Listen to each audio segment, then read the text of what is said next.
যুক্তরাষ্ট্র থেকে হন্ডুরাসের নাগরিকদের বের করে দেয়া হলে বন্ধ করা হবে দেশটিতে থাকা মার্কিন ঘাঁটি, এমন হুঁশিয়ারি দিয়েছেন হন্ডুরাসের প্রেসিডেন্ট জিওমারা কাস্ট্রো।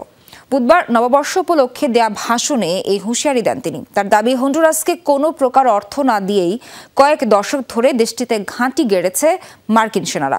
কাস্ত্রো বলেন, হন্ডুরাসের নাগরিকদের বের করে দেয়া হলে ওয়াশিংটনের সাথে সামরিক সহযোগিতামূলক নীতিতে পরিবর্তন আনবে দেশটি। এ সময় নবনির্বাচিত প্রেসিডেন্ট ডোনাল্ড ট্রাম্পের সাথে গঠনমূলক আলোচনার আগ্রহ প্রকাশ করেন তিনি। অভিবাসন ইস্যুতেও বরাবরই কঠোর অবস্থানের কথা জানিয়ে আসছেন ডোনাল্ড ট্রাম্প। বিভিন্ন সময়ে ক্ষমতা গ্রহণের পর অবৈধ অভিবাসীদের যুক্তরাষ্ট্র থেকে বিতাড়িত করার হুঁশিয়ারিও দিয়েছেন তিনি।